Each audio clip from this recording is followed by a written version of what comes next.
This is a recording of the Capri. It's a 1983 Mercury Capri RS50. I've had it since 1990. It's a pretty accurate car. A lot of the videos I do, I end up telling you what I don't like about it or what I changed on it. So we'll focus in on what I've done. It's a complete restoration, rotisserie restoration, I was trying to say. I started it 20 years ago. And as you can see, I've got some tricks on it, like the louvers. Those are aftermarket. And a lot of questions about that back valance. That goes to a Capri. That's all I'm going to say about that. I've had enough questions. Here's some trick, the license plate, those eyes light up. Now, every year I put 1,000 miles on it. This year I've got like 1,200 miles on it. This year you might also notice I changed the rims from last year. It was a long time. I thought about it long and hard. I wanted to keep the factory rims just for the look for the shows. But it ended up, my daughter, my co-pilot, she talked me into it. So I'm just walking around the car. For specifics, the pinstripes, the molding, the RS, it's all just like it was when it was brand new.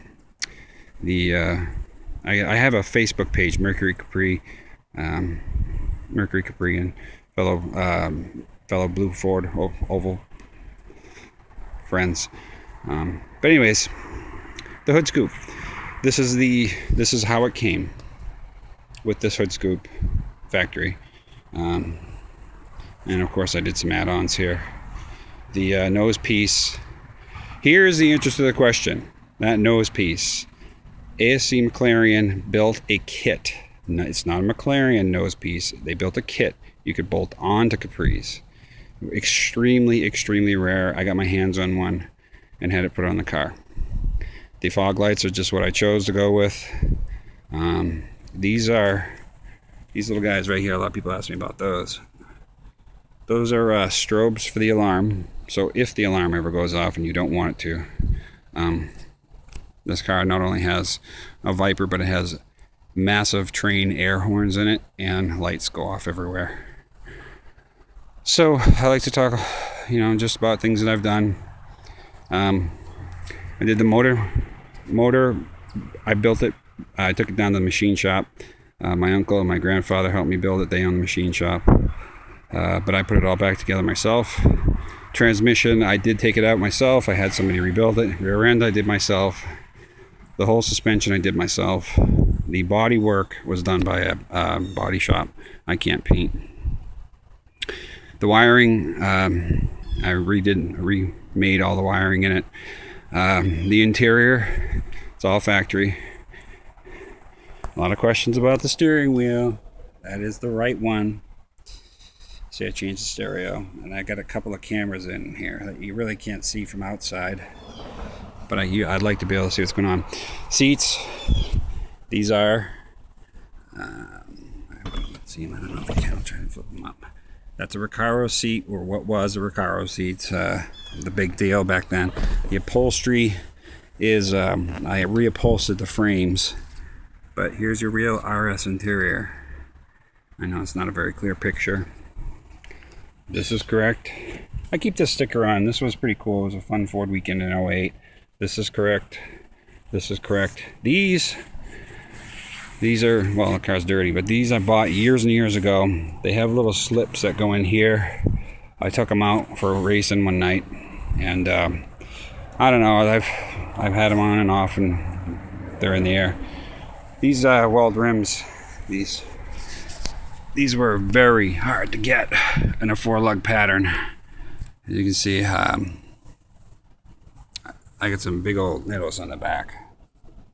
I hope you can see that. But I decided to go with it. I kept it a 4-lug pattern because I wanted to keep it as close to factory as possible. Little pizza cutters in the front. These are the skirts. Now I know they kind of look like an SVO. Those I bought out of a magazine and cut them, make them fit. Because in this area here, what I would have liked to have done. It had come out a little bit more, but they all say Mustang.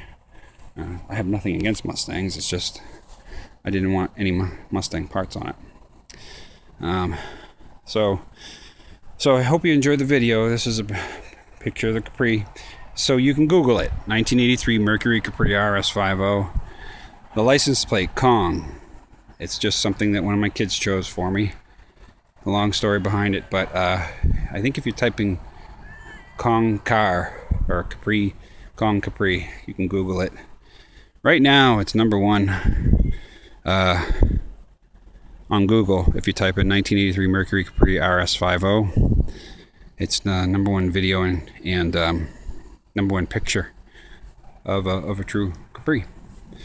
Any questions? My email is rs5050rs@gmail.com, and I enjoy it. I love it. It's the only thing I do other than work hard, raise my family, and I have no other sports. I do. This is it. I guess I can show you some of the lights. This is a long video, but I did this just kind of have a little skull and bones theme. I added those on just to kind of brighten it up a little bit, actually.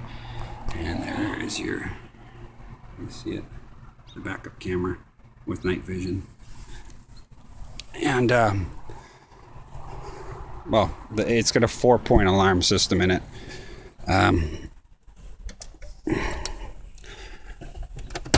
I have another, I can bypass it by pushing a button in here. You can see the strobes.